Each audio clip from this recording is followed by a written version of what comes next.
Thursday. It comes right in the middle of the HL7 meeting, so many of our own team are not on the call today. And we look forward to getting started. Welcome to the January 28th bonus Gravity all domain call, where we're just going to be wrapping up some elements and end-to-end review on many of our domains. Next slide, please. As always, thank you for joining. We always mute folks upon entry. We ask that individuals remain muted to avoid background noise. We always record the calls, and the recording is available on the Gravity Confluence page. The links we're talking about should be available on the Confluence. I do want to acknowledge that if our Sarah B is not on the call, there might be a little drag, but we'll do our best. We do encourage everyone to participate in the discussion using the chat feature. I try to be very attentive to the comments in the chat to have as much of a virtual seminar as possible. We make sure we are a public collective, so we do try to fold everyone's thoughts in. Please send chats to everyone so everyone can see them, and then I will read from them as we go along. Next slide, please.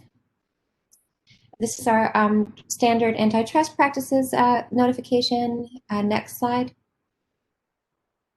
If you've not already done so, we invite all of you to officially join the project on the Confluence, and there's the link directly. So the Confluence can be quite, it's very massive. So when we post the links, it's taking you directly to where you need to go.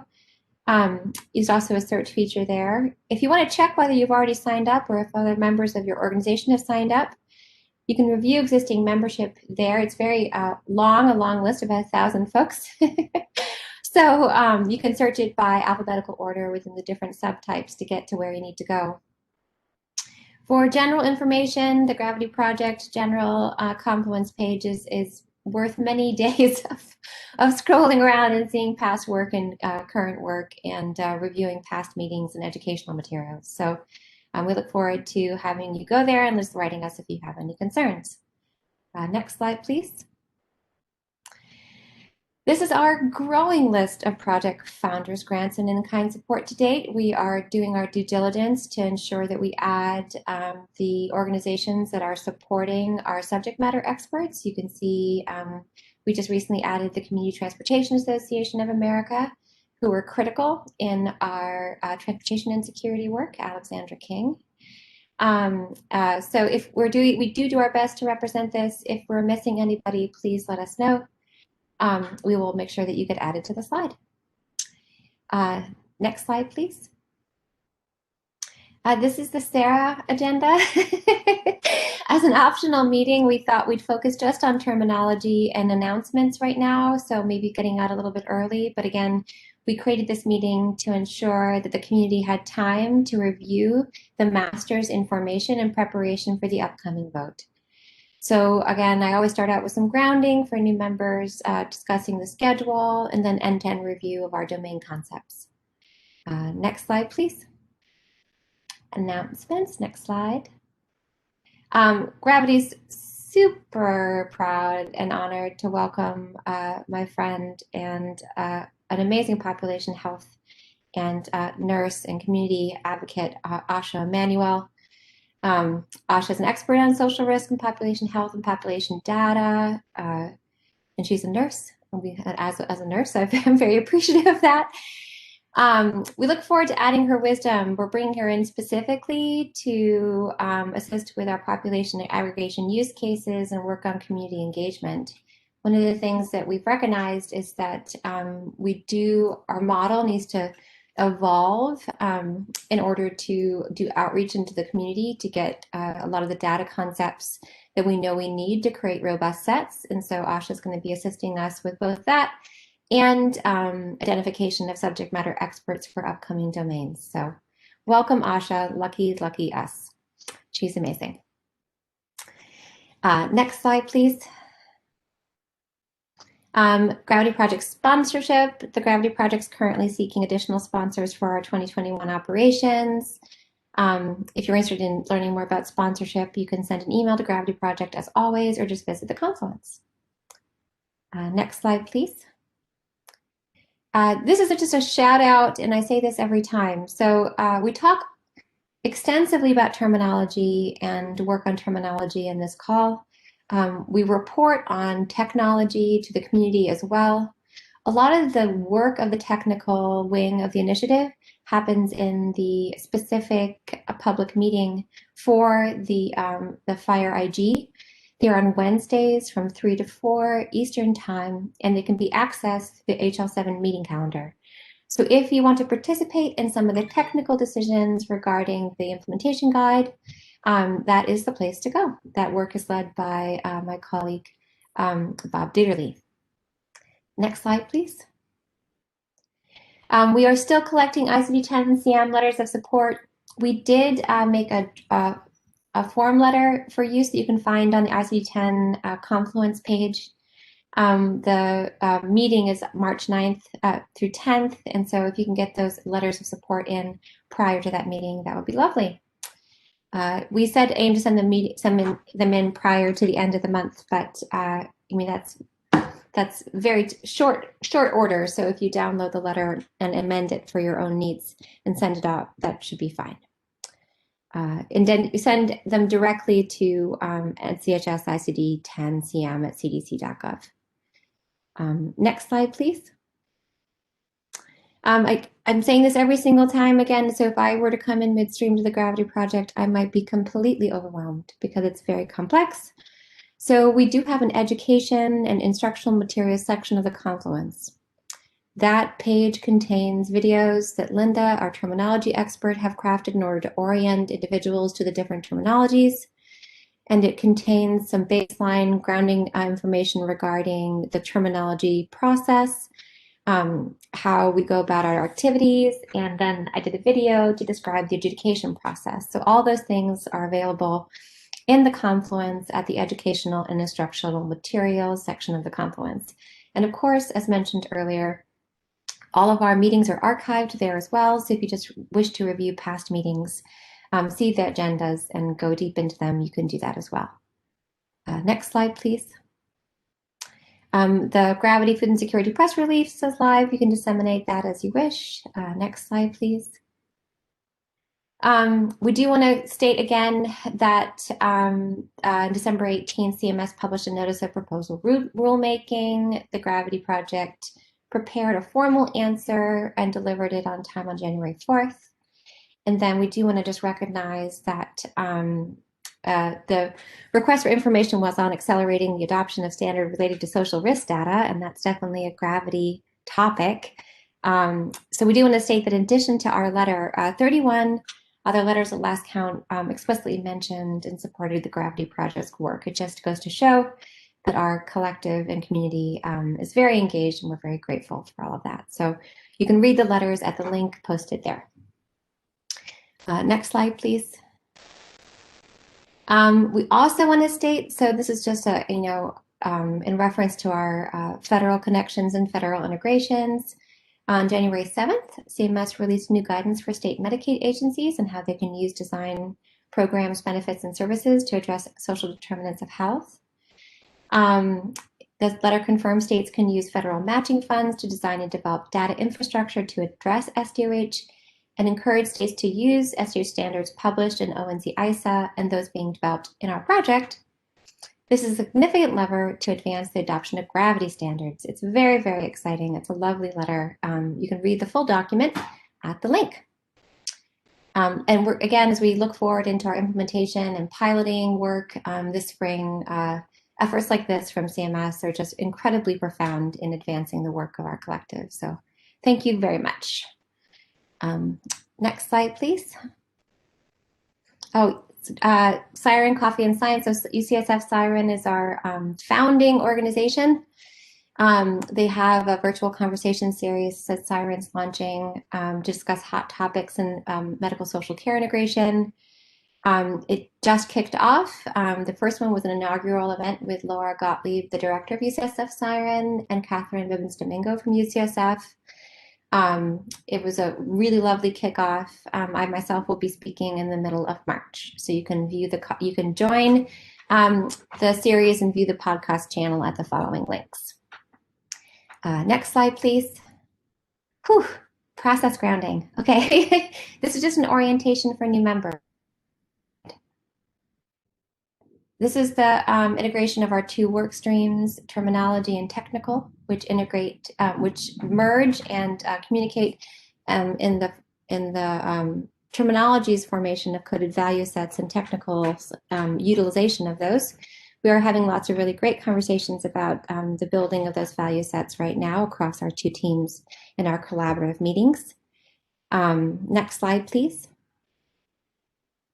We do want to state that the goal is to develop consensus-driven data standards to support use and exchange of social determinants of health data within the healthcare sectors and between the healthcare sector and other sectors. And you can see the list of domains that we cover grows exponentially. Any updates on USCDI to report? Are not at this time. No, we do know that we continue to have advocacy on the inclusion of SDOH and USCDI v2. We do know that some of our dear colleagues are part of those conversations now. I don't know if Mark is on the call. I am. Hi, Mark. Can I tap you to answer Art's question? Sure. So no updates yet. We know we did not get that the Gravity Project's SDOH data class did not make it into the draft release for public comment, but it is an issue that folks can comment on when they provide comments back to ONC by April 15th. And at the same time, ONC is now formulating a USCDI task force. I've been selected as one of the members of that to provide comments to ONC about what should be included in version 2. So the issue is important, and there's still opportunity to build the community support. Thank you, Mark. And thank you, Mark, for your leadership in this space. So appreciated. Happy to help. And incredibly good at it. Sarah. Hi, Lucy. Yes. Hi, everybody. I'm really glad to see financial insecurity, material hardship as separate domains. We had a beautiful, rich discussion about that. I'm wondering why, I know we've talked about this constantly in the last 2 years, interpersonal violence. Why isn't that a domain for us yet? Oh, that's because Sarah DeSilva is imperfect and forgot to put it there. So it is within our scope. Yes. Please put it there. Thank you. So sorry. Yeah. So elder abuse is one of the concepts of interpersonal violence. Interpersonal violence includes violence between adults specifically. So intimate partner violence is one subtype. Elder abuse is another. I put elder abuse there, did not put intimate partner violence, and will do so. Thank you. Thank you. Yes. Yeah, so what about environmental issues such as living in an area impacted by chemicals or toxins?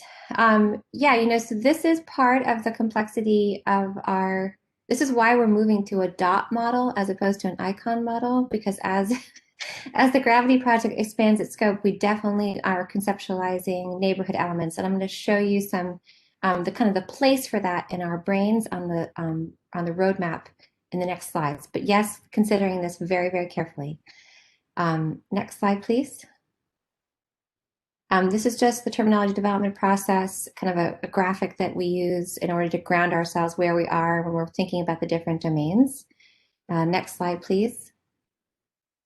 These are our use cases, documenting the SDOH data in conjunction with the patient encounter. And again, all considerations for the expanded use cases in the FHIR IG. These are the basic use cases that grounded our work in the terminology build at our inception.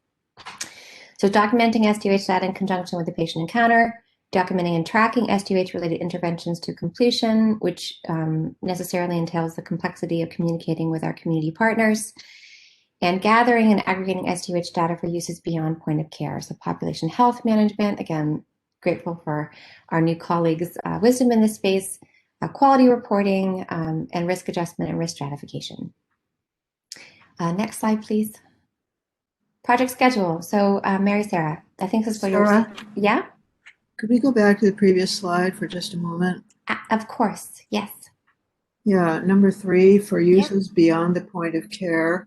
Yeah. I'm going to say something that may sound from way beyond left field, but ultimately gathering and aggregating SDOH data has enormous policy implications. Mm-hmm. And just talking beyond the point of care, but within the health sector, seems to me a narrower focus than might be useful, certainly in the long run, because the social determinants of health are created, funded, sustained, defended, and ultimately disrupted way outside the health sector. But the data that the health sector collects as a result of the framework of social determinants is potentially the database for a lot of struggle to change those social determinants. So I would suggest that SDOH data for uses beyond the point of care, beyond the health sector, is certainly one way to think about what we're doing. And I'll just say as a PS that the pandemic has revealed such colossal disparities of risk and outcomes with respect to COVID. The receptivity among people who don't normally think about this may be a lot greater right now than it's been before. And they don't even know what point of care means. They know what health sector means, but that isn't where they operate. But the data that our work is going to result in is data that they will understand. And we need to potentially think much more broadly about the use of our data. So Lucy, I think it's interesting. I think our conversation on our has definitely evolved to that point, but this use case has not evolved with it, right? So these are this. I think what I see Mary Sarah saying is maybe changing for uses beyond the point of care to across the health and human services ecosystem. I mean, there's maybe we can collectively think about that because we know. I agree with you that that is definitely where we know our work is and the solutions are. We talk about structural solutions to the problems that we see. And so thank you for raising that. And I think we have some work to do there. Love and it.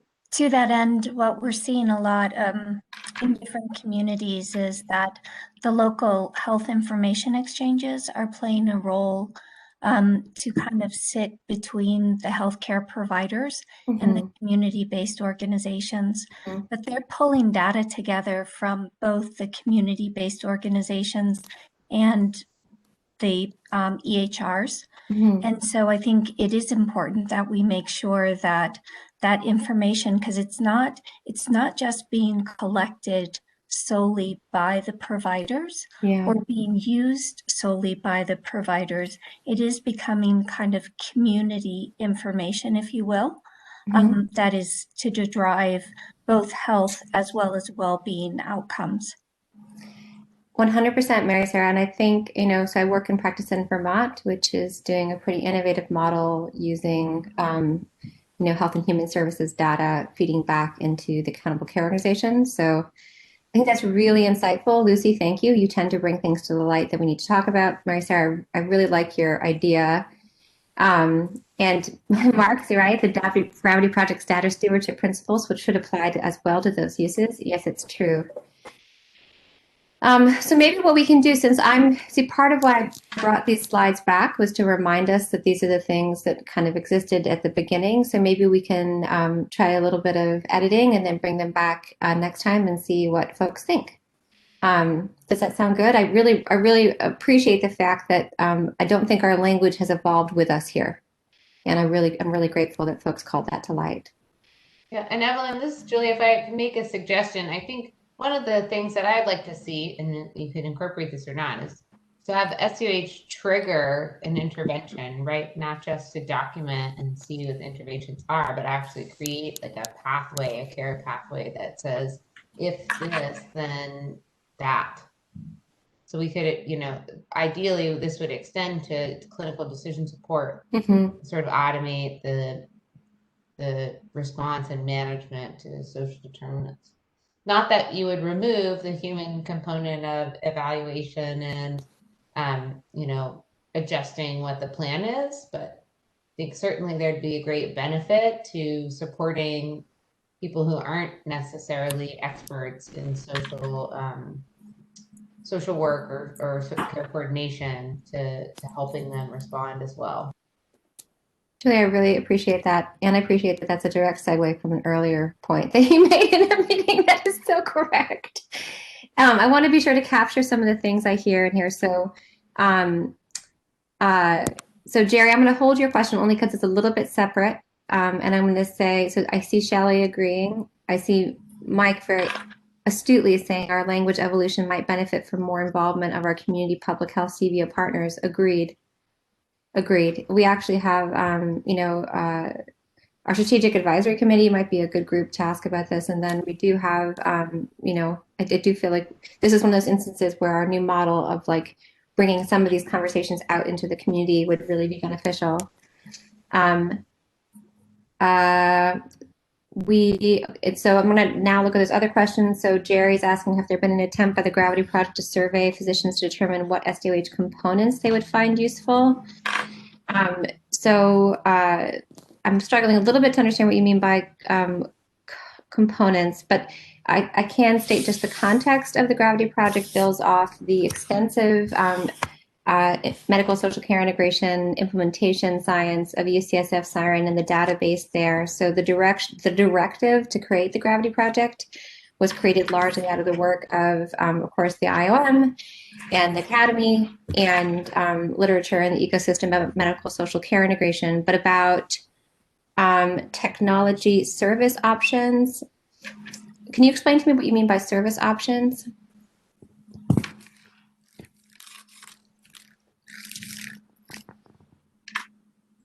Maybe you're muted.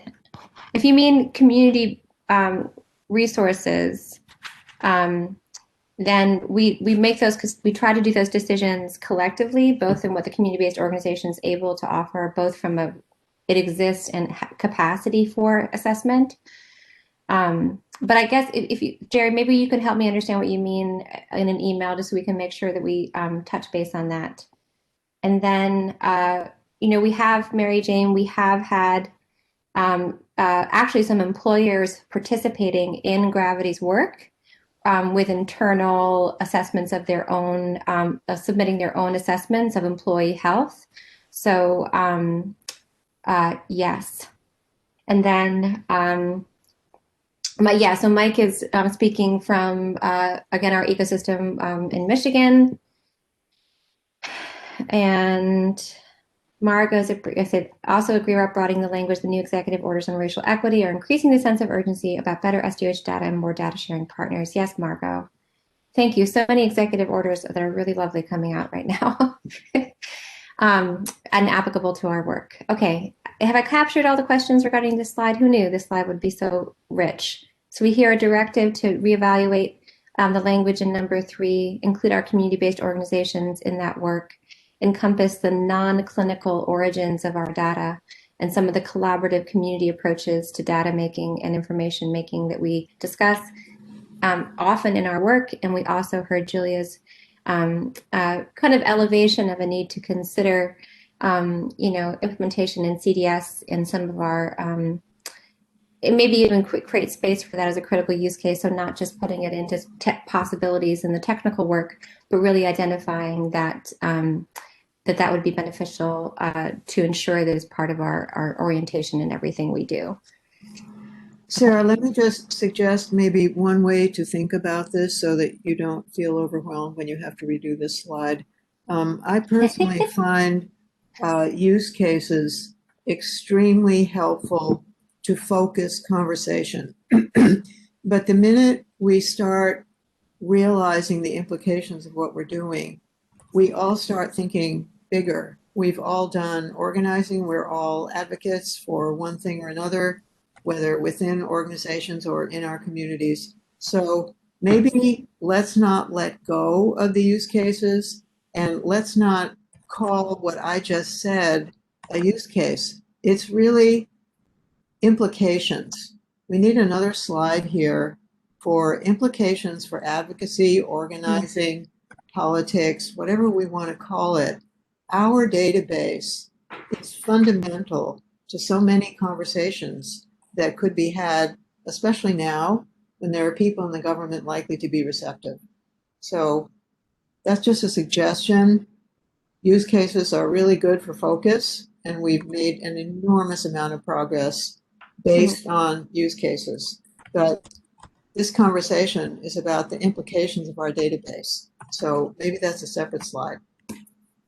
Yeah, and I think there's we do have a slide that's similar to that we can bring forward as well. And I think that it's important to bring some of this institutional work we've done in the past back to the surface every once in a while. So I'll see if I can dig that out for next meeting, just so we can lay eyes on it. Evelyn uses it often in her public conversation. So I'll bring that back. She's not here today because she's in the HL7 meetings. Yes. Mary Sarah is saying we need to be cognizant of the cultural difference between health and social care and the implications that can have on language, but also use and effectiveness. And Mike's saying we find it useful to talk about secondary uses of SDH data and list the policy-related issues in those. Yeah, so Evelyn has a really lovely slide to that effect that I'll bring back next time. Yeah, +1, Mike. Thank you. All right. Thank you, collective. Next slide, please. Product schedule. Next slide. So this is just, you can see the intimate partner violence is here, Lucy, but elder abuse didn't make it. So this is our slide, and I'm just going to go forward here. So we're finishing up transportation insecurity, financial insecurity, and demographics including education, veteran status, and unemployment. Material hardship has been pulled out because the origins of material hardship are not always financial. So as we wrap up our work on financial insecurity, we're thinking about also the both financial and non-financial drivers of access to critical resources. We're heading into thinking about intimate partner violence, social isolation, and stress with a focus on screening and diagnoses. The dotted lines are screening and diagnoses focused. However, the robustness of the community means we're probably going to be talking about all of them all the way through goals and interventions. And then I just wanted to harken back. I don't remember who it was. Maybe it even was Mary Sarah, but the idea of the environmental implications. So we hold space for the fact that this summer will be the summer of talking about neighborhood and environment and implications on and SDOH implications of those things. So you can see we've pulled out the neighborhood or community element and kept it in the same color just for the sake of our brains, right? So food insecurity is the individual experience of food. And then food desert would be the community level absence of food. So there's, of course, community food security as well, but we'll talk about that this summer, parsing out what it means for as a community to think about these things, especially as we were considering that third use case, how do communities solve these problems? The accountable community for health model, et cetera. There's all kinds of things that we'll need to talk about at that time. Neighborhood safety is one, and environmental implications we'll consider how that ties in as well. But that's the intention, is to work on some of these individual level and interpersonal elements and then move into community in the summer, hopefully once the pandemic's dying down a little bit. And then all along, the technical work is continuing, right? So we have the ID gone to ballot. We had, of course, our Connect-a-thon, and Bob continues the work of the invitation guide with all of our technical colleagues. Next slide, please.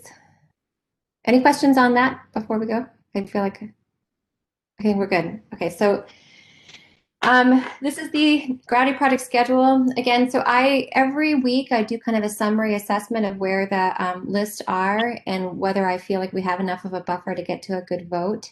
I tend to err on the side of having at least 2 weeks for communities to digest the master list before we vote on them. So for the sake of allowing that time, given that it's the 28th, there's all kinds of robust new elements in the master list. There's been a lot of change since our last meeting, all based on your feedback and the feedback of the subject matter experts. So We do encourage you all to review those master lists so that we're ready to vote on the 18th now, and vote having reviewed. So the intention is we come into the meeting on the 18th and have a vote, and that any questions or concerns regarding those master sets have been addressed prior. So please go into the Confluence, write as if it's confusing. It can be fairly overwhelming. We will orient anyone that needs orientation, but please lay your eyes on those master lists, and contribute to the end-to-end review that we're in right now so that we can vote and move on the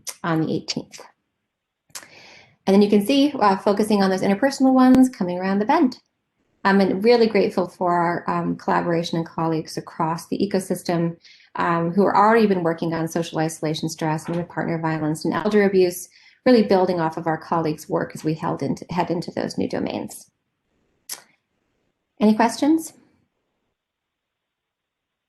We are doing amazing work, friends. it's a lot of work, and I'm very grateful for all of you.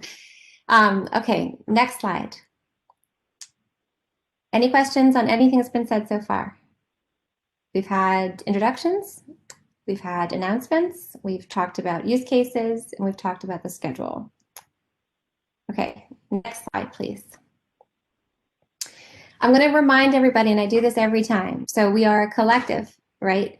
So end-to-end review is the time to sit back and make the master lists ours, right? So they've been building over the course of, now about 3 months. And it's the time to step back and consider the whole set and ask questions. And so the questions are really critical. There's questions of whether things are missing. If you're say, oh my gosh, this project that's really critical for addressing financial insecurity in my community is not included, you send it, right? If there's concepts that need to be changed and you say, like, this is actually not the correct terminology for this, it's actually this. And this last one's really important too. Are there concepts that are unnecessary and should be removed? Like, we do not want to create a cacophony of things, right? So if there's things that you feel like are extraneous or we're not ready for, it should be a 2.0, or they really should be collapsed into a more broad parent. Please let us know. I realize that that lift is heavy across so many domains, but it's really important that we all agree that what we are saying is necessary to be said. So those 3 questions: are things missing? Are there incorrect concepts that need to be changed? And are there concepts that are necessary and should be removed? Mike is saying with healthcare stakeholders and community stakeholders, there's a lot of conversation within silos about who should be able to access data. Yes, there is. And who should be able to use identifiable data. And yes, there is. And this helps us to put primary and secondary use discussions into perspective, to set priorities for group conversations. We have monthly calls. So Michigan is amazing in this. So we have monthly calls with medical POs and medical payers, and beginning soon community-based organizations with broad statewide footprints. Mike, you're a leader in this sphere of implementation, and very, very grateful for your insight. So, and if you feel like there's any particular area to help us when we build that, bring that slide back and frame our secondary uses framework, that'd be fantastic. I'm sure there's been conversation about SDOH and health equity and how they relate and how do these concepts come together in Gravity. There absolutely have been. Yes, there have been. I think a lot of the conversations we have are about how to combine different data sources to generate information regarding health equity. And then we also ensured that equity was a key part of our principles regarding use. We also are engendering to specifically undertake at some point in time what it means to consider data regarding racism. We hold space for that because we want to make sure that we do it well. I will not lead that work because it wouldn't be appropriate for me to do so. And so we're identifying a team that will help lead that work in the future to come.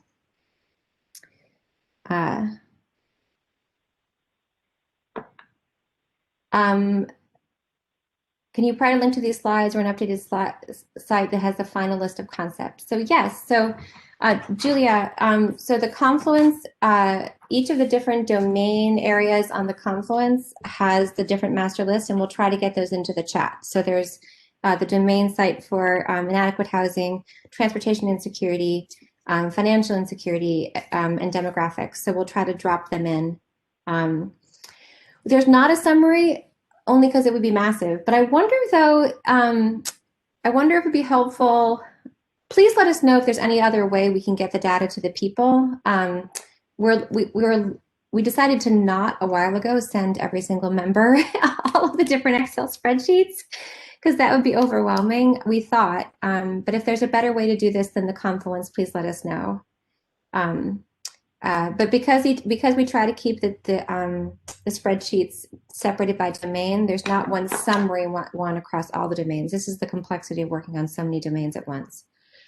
All right. Okay, so let's try to get into some of the things that have come up in end-to-end review based on these 3 questions since we last talked. All right, so you would find it help.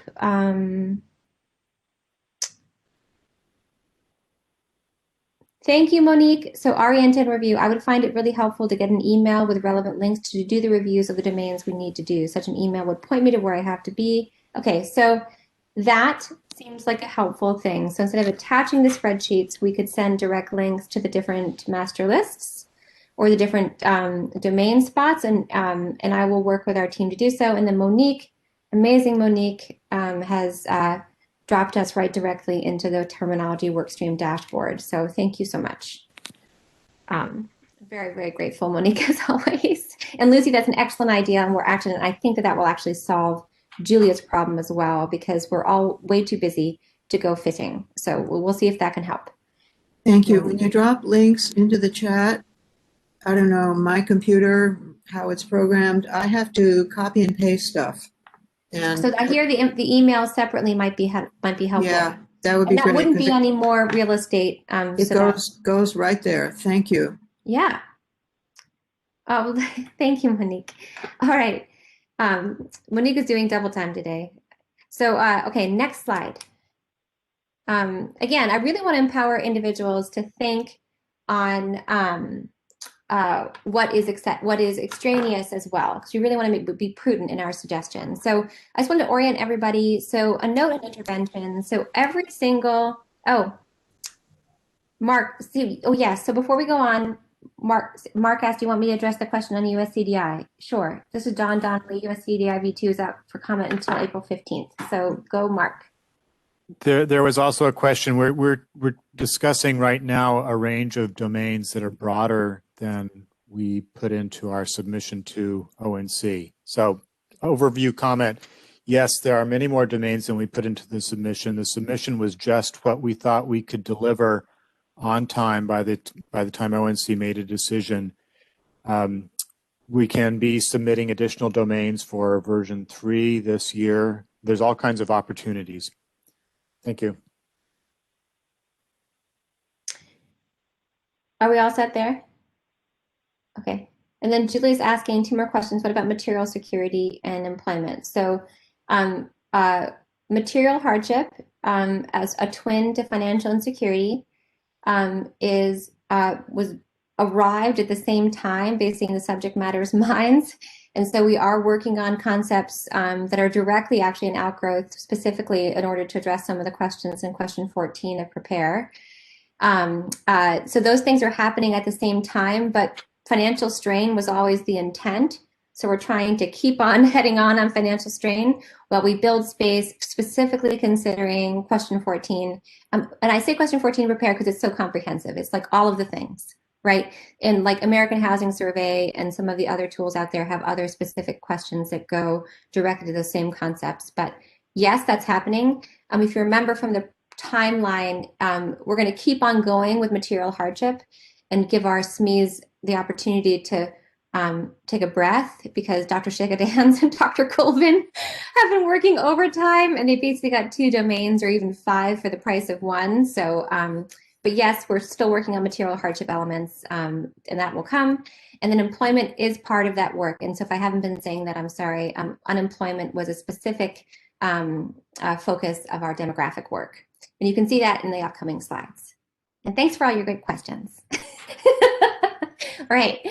So we just want to orient folks to the master. So all domain masters do carry over a common few core programs that we know are comprehensive, because as we talk about, SDOH don't arrive as a one-off. They're usually within an ecosystem of need, right? These are all the things that I have needs regarding. We will be talking about material hardship and financial strain terms on this call, yes. So we'll be talking about financial strain, absolutely.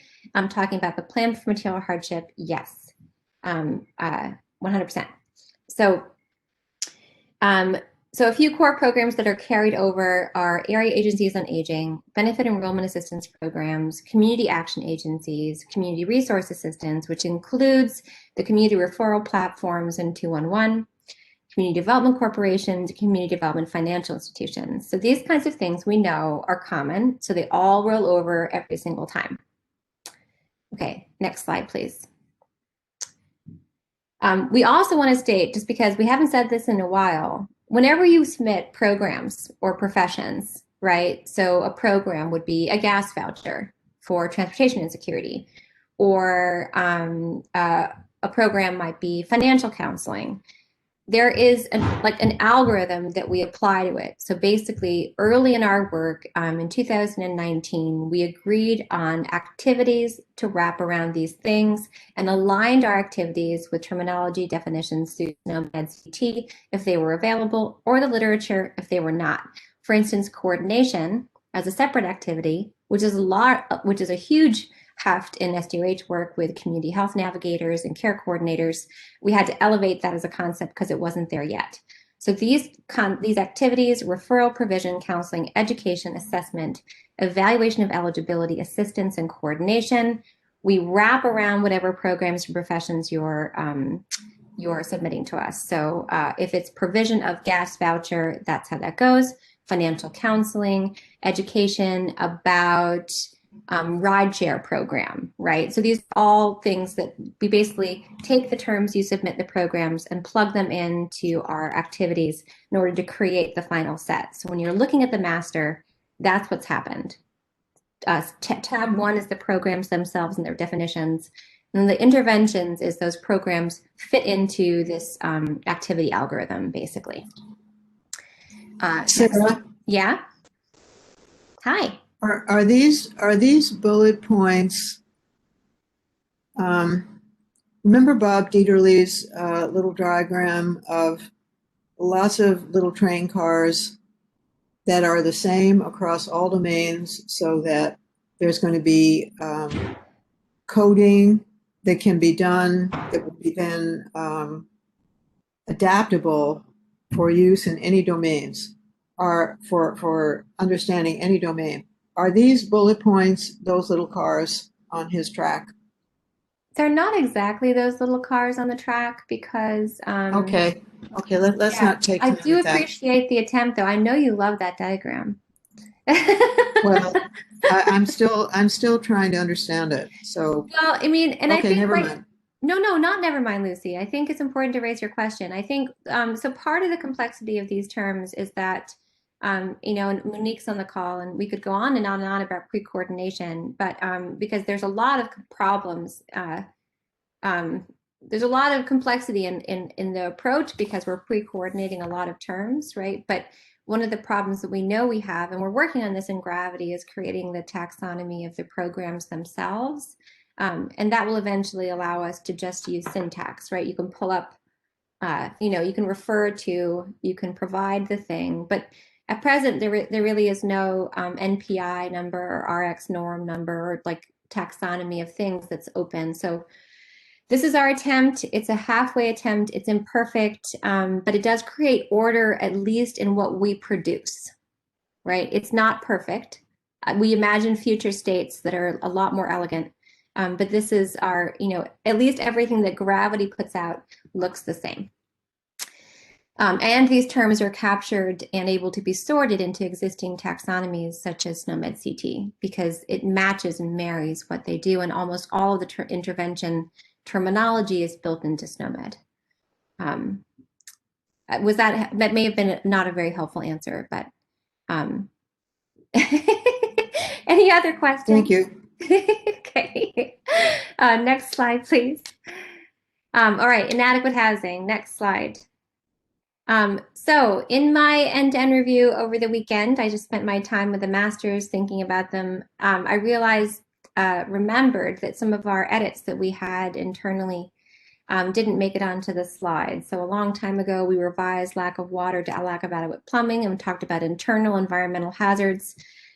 We assessed that as what we wanted to say, but the slide hadn't been brought up to snuff. So that is now representing what we agreed upon way back in the day, because lack of water is included, of course, in a different area of the taxonomy, which is not housing. So lack of water is one thing, lack of adequate plumbing is another.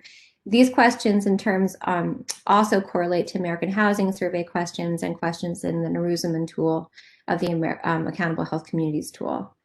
And then we did talk about internal environmental hazards versus external environmental hazards. And Mary, sorry, I think that was you who mentioned it earlier regarding external environmental conditions.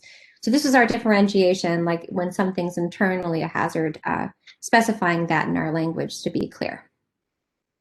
So we fixed those things. And again, this is part of end-to-end review, really making sure that we true everything up. Next slide, please. So sure. So mold is an internal hazard that's very clearly identified between the American Housing Survey. Smog is a correlate community problem, or even maybe there's so many ways to think about it. But yeah, so these are the kinds of ways that we can encapsulate our kind of create shape for our work, because otherwise it would be completely overwhelming. Which is what happens with the person, what happens in the household, what happens in the community, and then we go forward. And then actually in between there is what happens between people, right? You can see we're doing that next session. This idea of intimate partner violence, elder abuse, and social isolation. Great, thank you. Yes. Next slide, please. Okay, transportation insecurity. Next slide. These are just reminding us of the transportation insecurity screening questions. Big thanks to our program folks, and I want to call out specifically also Lolita. Lolita, one of our members, is literally the master finder. Like, she finds things. So specific thanks to Lolita, because she is just an amazing ally and really has been so helpful in making sure these tools are robust. I don't know if she's on the call. I know she was earlier. Lolita, you're very... Thank you. Yes, you're appreciated. Thank you. Calling you out. Okay, next slide, please. I did want to highlight, again, as we review this end-to-end review, there's been some caution of the SMEs themselves regarding some of the concepts that we suggested. So when you sit back, the subject matter experts themselves ask questions of, is this necessary, right? So there's been a little conversation in the subject matter expert group regarding transportation insecurity regarding these last two concepts. And so they're kind of sorting that out. Like, is it time to build a concept regarding dependency on transportation assistive programs?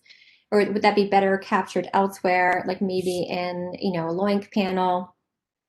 And is it time to build concepts regarding captive ridership? I do not necessarily want to get into this conversation right now because, but if you have comments on this, submit them, right? This is when the end-to-end review process is so robust. So submit your comments to us and we can actually formally log them and review them collectively.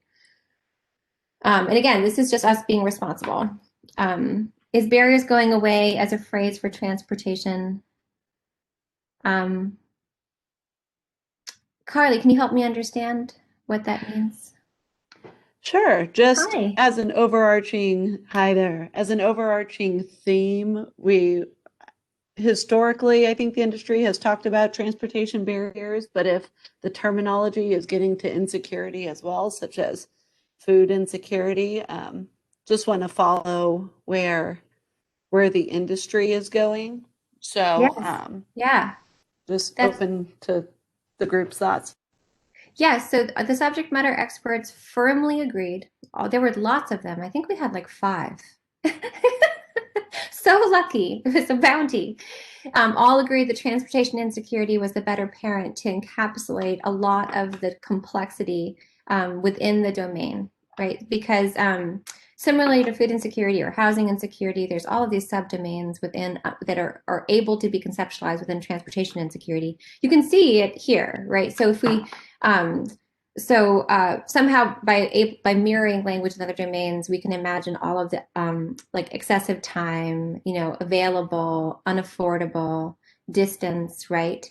And then we also can imagine this inability to access being a crucial part too. So that's the thought, Carly, is that evolving it to mirror these other insecurities is both intelligible and best practice at this time.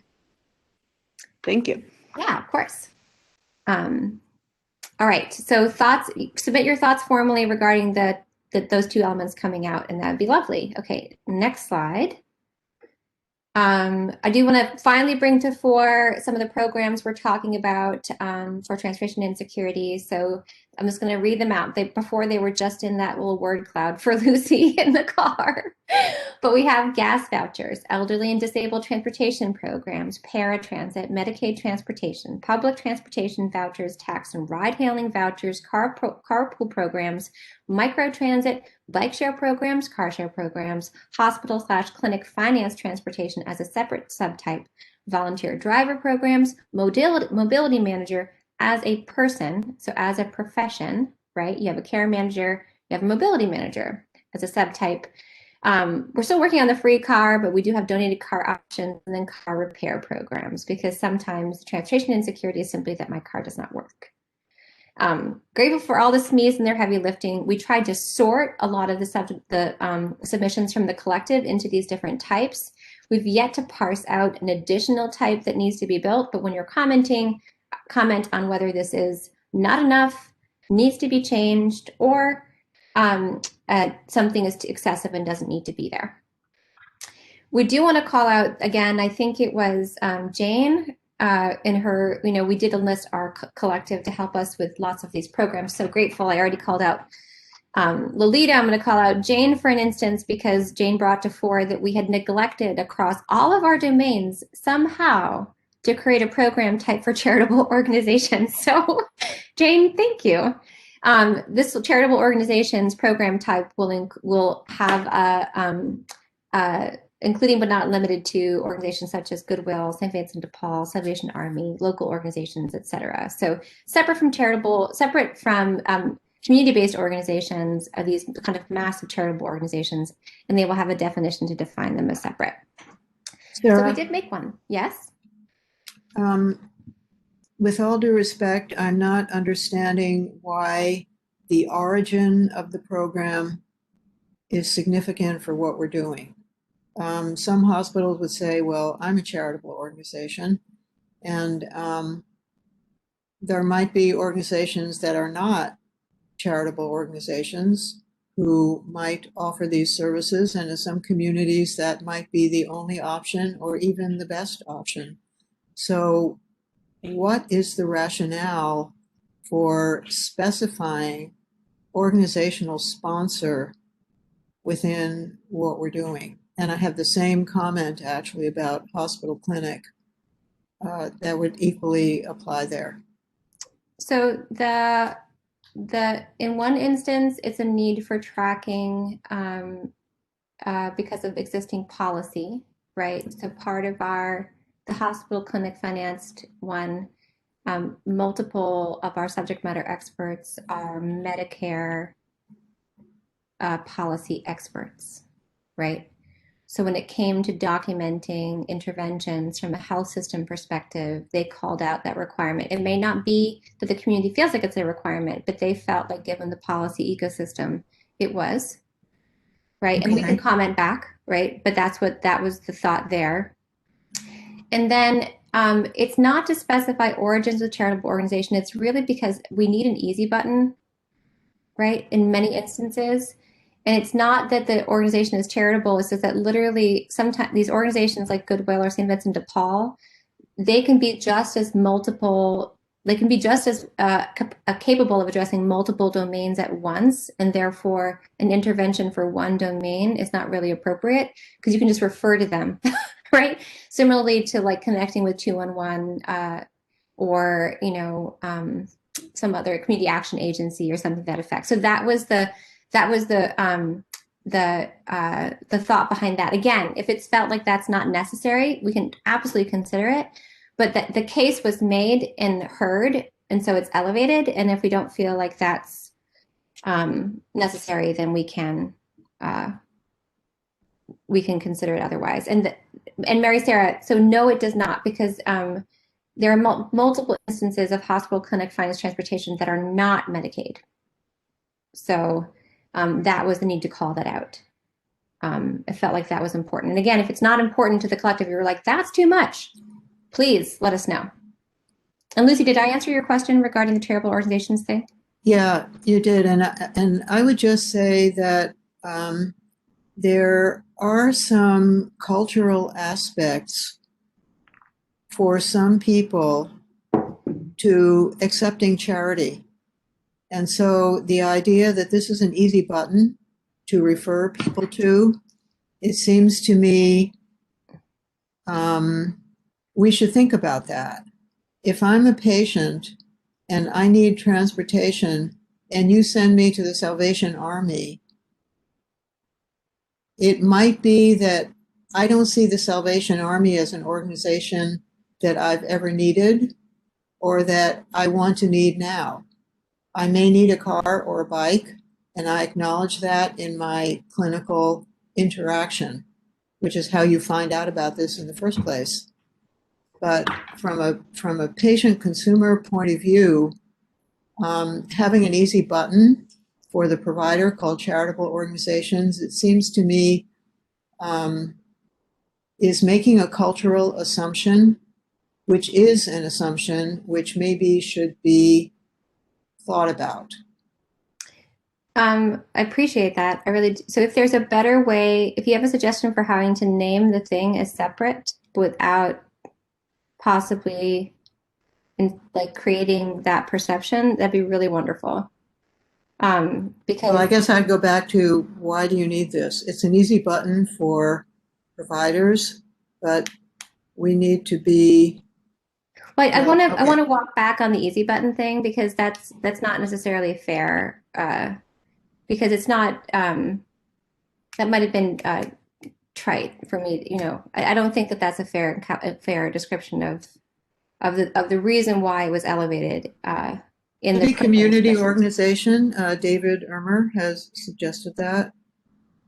Community organization doesn't really say, it doesn't, to me, it's a much more neutral term than charitable, which some people, I mean, we've all either encountered or read about people discovering that as a result of unemployment, as a result of the pandemic, they are having to do things that they never thought they would have to do. They're ashamed of having to do them. They don't want to talk about it, and so forth.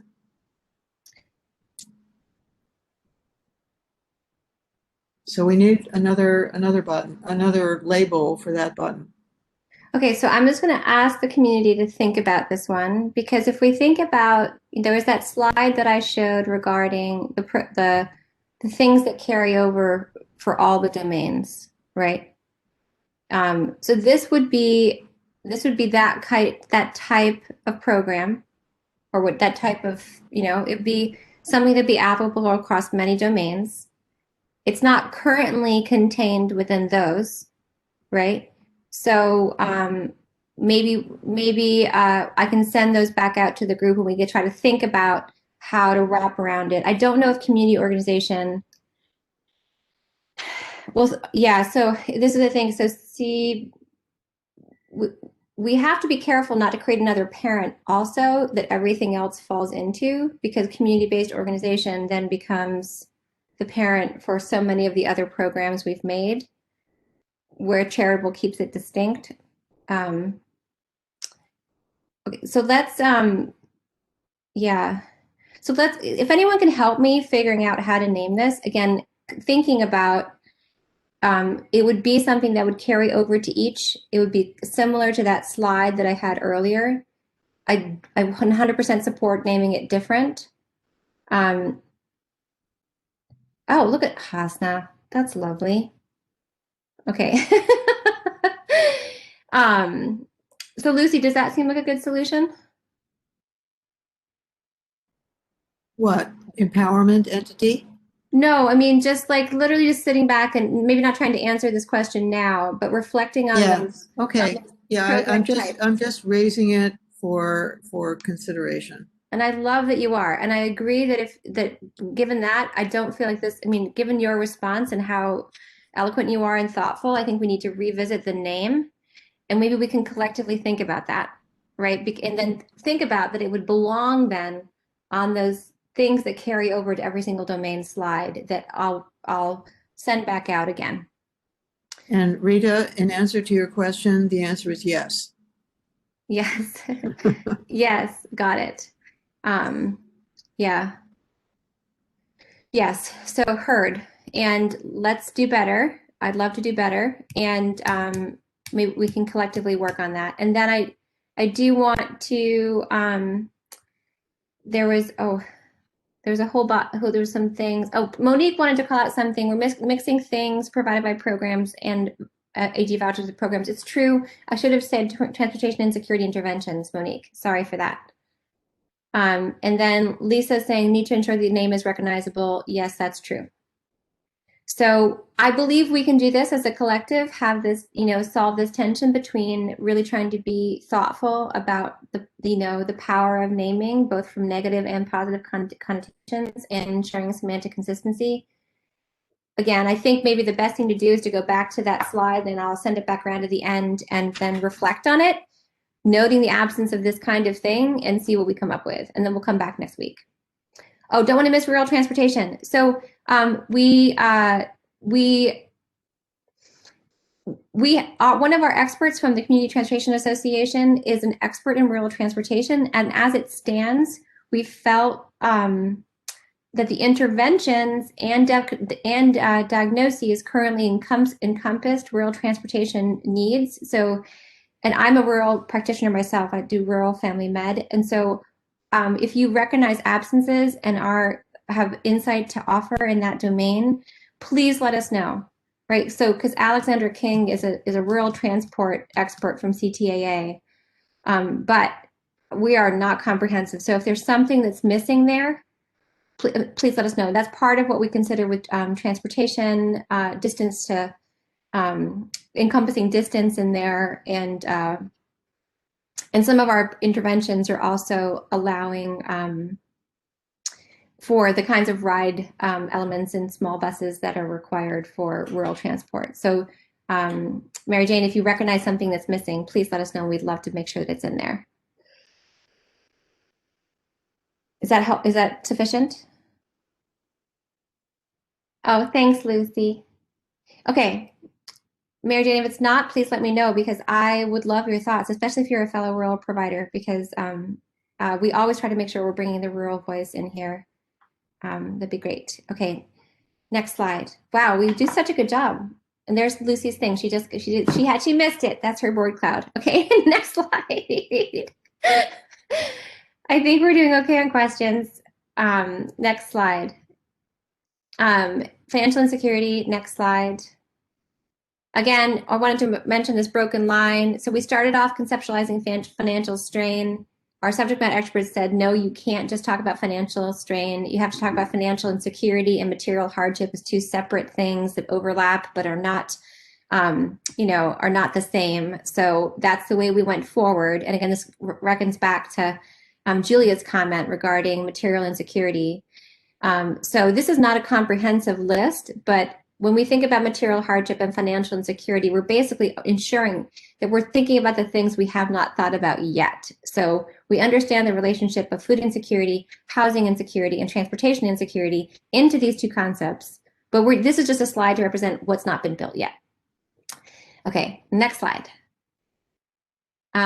These are the definitions of important to ground the lack of specific socially perceived basic physical necessities. We are thinking about origin qualifiers, so lack of financial resources versus lack of availability in area being two qualifiers, and understanding that in this scope of work, lack of financial resources might be what we're able to encompass because the physical environment might be best addressed in the future in the summer when we consider community level needs.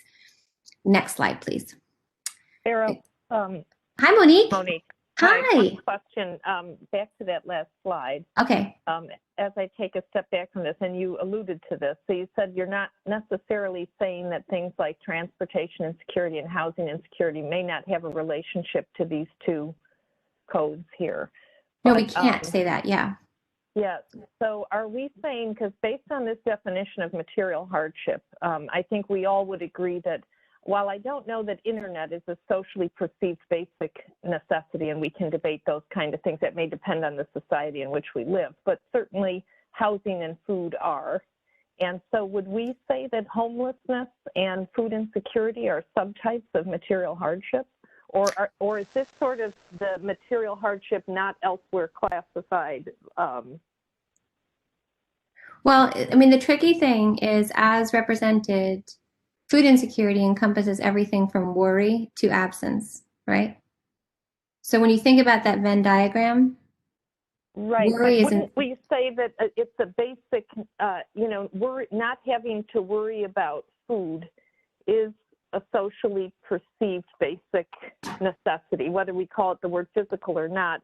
But anyway, I agree. I think that are we going to get in a predicament then of saying that moderate and severe food insecurity are material hardship and mild isn't? This could, I feel material hardship, while I fully get it with respect to financial insecurity, I'm just trying to see if it encompasses our other areas or if it was sort of intended to be other than, not otherwise specified. It is fully intended to be not otherwise specified. Yeah, that's going to be tough for us. We'll have to think. We can take it offline, Sarah. I just wanted to be sure what you're thinking, because I think we'll have to figure out how to deal with that. Yeah, and I think the thing is it actually, and so Monique is a brilliant terminologist, informaticist, friend from the AMA. So we sort these things all the time.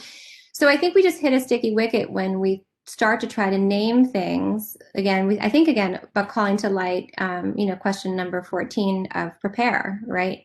Specifically name things that really aren't their own domain, right? So lack of childcare, lack of clothing, right? They haven't ever risen to, like, they're not fully their own domain yet. So we have to kind of figure out how to talk about them and sort them in ways that make sense. And again, we are mapping the wilderness here. This is partly why we are, we're completing financial insecurity and financial strain now, and the concepts contained within that, but we'll continue to talk about material hardship and the elements within there as we go forward into our future work, because it is complex, right? Because we are, Jenny's talking about access to broadband. So digital inequity has risen to its own domain in many different conversations, and certainly utility inequity is being talked about. But what we worry about then is, creating a whole bunch of terms that nobody knows what they mean. Whereas the way we're conceptualizing material hardship is inability to obtain. That's what actually would be seen. And again, this is all to be determined. But yes, you and I can talk about it more. And if anybody else wants to come and join a conversation about sorting the complexity of these things, you absolutely can. And then understanding that this is partly why material hardship is being carved off, right? Because it needs to be considered carefully, and we need to not make things more confusing. So is there anything, so Monique, was that a sufficient answer? Sarah, Okay. just for now that we've got to consider it. And I do agree with the comment that access to broadband is definitely a determinant of social determinant of health. Whether it's a material hardship is the issue of where to place it again. So anyway, I think you answered it, Sarah. Lovely. And then, literacy is a concept we've talked about before. I'm going to hold space for the literacy question because it comes up when we're talking about education. So I'm going to hold space and then get to that because it's actually really important. Because different kinds of literacy need to be considered, but they might be separate to the work of the primary domain. At least how we're thinking about them. Next slide, please. Wow, we're really using the whole time. Okay, there's the Venn diagram. Next slide. These are just some of the financial insecurity and material hardship screening tools. These are all mixed. They will be sorted, right? And this is part of what the subject matter experts are doing right now, is pulling out the things that are specifically financial insecurity and then material hardship and working that through. Next slide, please. These are just some of the diagnoses and programs specifically for financial insecurity we're considering. So financial insecurity, underneath it would be financial strain, medical cost burden, debt and bankruptcy. Understanding that debt burden is something that the subject matter experts are working on very carefully, because the presence of debt alone is not a financial insecurity, because many of us have debt.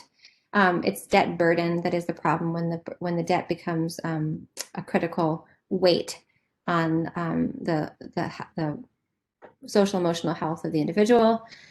And then programs, we have prescription assistance, financial counseling, consumer credit counseling, vocational rehab, microfinancing, representative payee programs, and then financial literacy programs. So right now, financial literacy is included as a program referral, but not as a concept itself. And we could consider as a concept regarding an educational domain in the future. One of the things next slide, please, I have a consideration here. So one of the things I think that's really important to consider is, given what we know about shifting financial tides in a household, one of the things that we wonder is, should we include core programs that are known to alleviate financial strain but are connected to other domains, right? So I work in rural family medicine. An individual comes to me with, financial insecurity.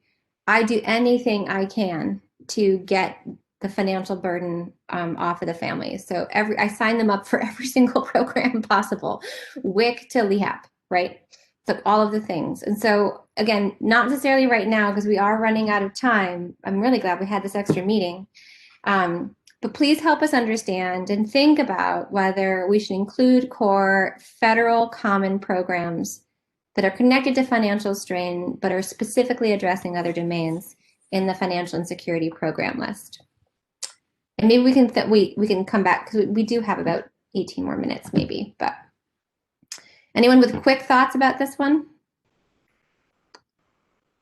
It seems.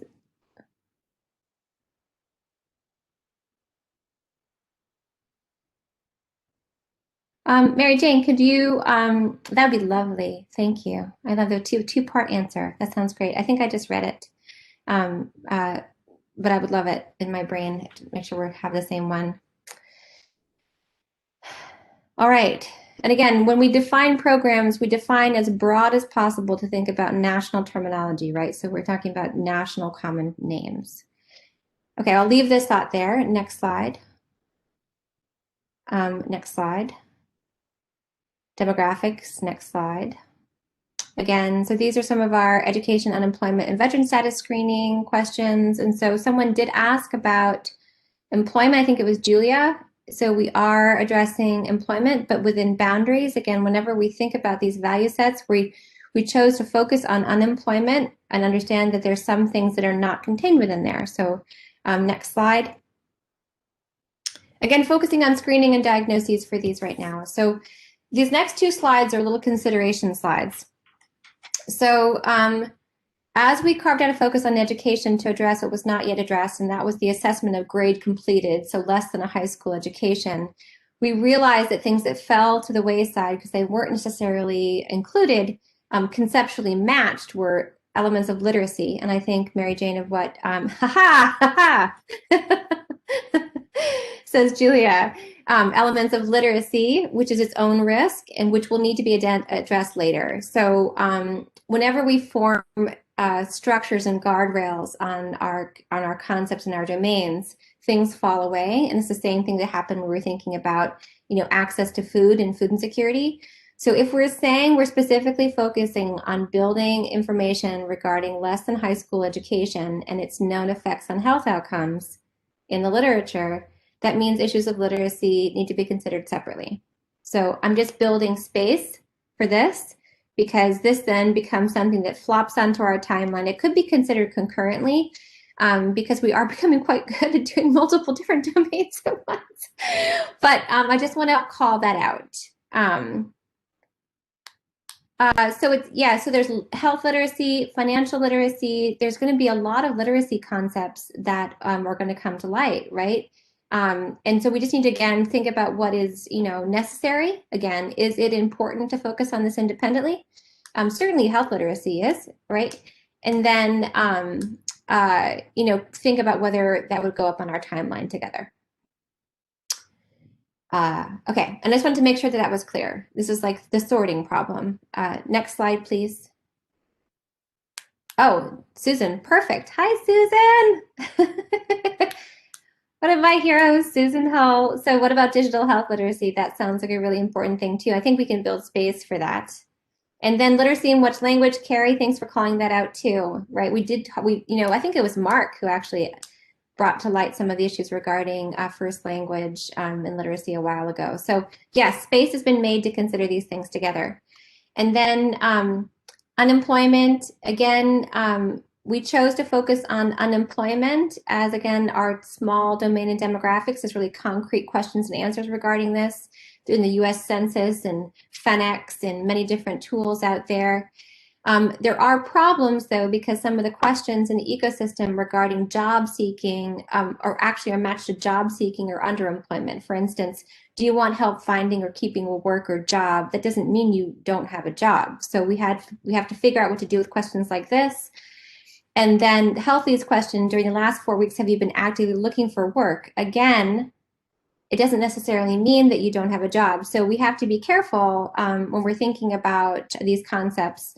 And basically, like, what do we do with questions like this? Because they don't necessarily map or match to unemployment. They would just be more close to job seeking or underemployment. And I love that Margot gave a +1 to digital health literacy. Thanks always, Susan. So does this make sense, right? So again, when we set guardrails for these domains, there are things that would fall away, just like we had literacy fall away. So job seeking and underemployment are concepts that are not currently in scope, but there's space for them. Next slide, please. Oh, I think we did it. Next slide. Oh, goals consensus. I'm going to move through this. We talked about goals last time. I think we're good. Next slide. This is just a repeat of what I said last time, that we're thinking about problem statements, actionable, measurable goals, and meta or protective factors as our framework as we consider goals going forward. I have a lot of work to do to build the things the community has said and that we've come to in the next couple days to get things in front of you all. Whew. And you can see the inadequate housing example would be substandard housing due to inability to prepare food. That was one of our SNOMED concepts. The meta goal would be housing has resources for food and preparation storage, which could be conceptualized as a protective factor, like a good thing, right? And that would be able to be built into standards because it's common. But then in the middle, you could have these free-form, individual, personal goal statements that could be built into SMART goals, right? Fixed stove with repair voucher. That's something we're considering. Okay, now on to homework, friends. It's 5:18 next slide. 5:18 on the East Coast. Oh, so we're gonna keep on going. So next slide. This is just a repeat from last time. Next slide. Whew. Okay. We are going to send out an email. So this is the slide with links to the master list for transportation insecurity, financial strain, and demographics, right? We will send out an email with these links as well. And I'm sorry to assign work to somebody else, but I need help for somebody to do this for me, right? So Carrie's making these links live, but Lucy specifically wanted them and she's not on the call. We ask you to review these master lists. We'll come back next week. We have some work to do to bring some of the subdomain, secondary uses of social determinant data, elements that Mike was talking about, our own slide regarding that, we'll bring that back. We have thoughts regarding the use cases. We specifically want to call out and honor Lucy's response and many people's echoing of that regarding the named charitable organizations. So in our email, just a note to self and to Carrie, who's on the call, I will include those core programs that carry across all of the domains. And then I ask you all to consider where programs like St. Vincent de Paul or Goodwill or Salvation Army might go in, or how they might be named, given everything we've said before. We talked about some other domains that get called out in our work, including literacy and digital health literacy. Mary Jane's going to send me a list of programs from the op-ed and the JAMA. Any other thoughts before we close this call? Sarah, it's Monique. I'm wondering on the demographics homework. If I go to the demographics section under the terminology work stream, there is no master there. So there's nothing to review, to vote on. Is there a master with those terms already in it and I'm just not seeing it, or? That might be an error on our side. Well, it is. So it will be rectified shortly. Okay, great. Thank you. So sorry. Again, it's just screening and diagnoses. They're very simple. They're very simple masters. Because the goal was to get these things out ASAP. So thanks for calling that to light. Oh, to me here. So here, if we can go to the next slide. I think our contact information is on there. Edu. Is there, next slide. Yeah, so there's the Gravity Project EMIadvisors.net, but I also just dropped my own personal little email at UVM Med into the call. Anyone's free to email me. I do have a caveat that I work in clinic, so I have I might respond to you at 8 p.m. Please don't respond back. Any other final thoughts before we call the call? What a lovely call today. Thanks, everybody. It's just such a great collective, such amazing thoughts. Looking forward to coming back next week. Anything else? Thank you, everybody. Thank you, Gravity. Bye. Oh, look at that nice, smiley, happy face. Bye, everybody.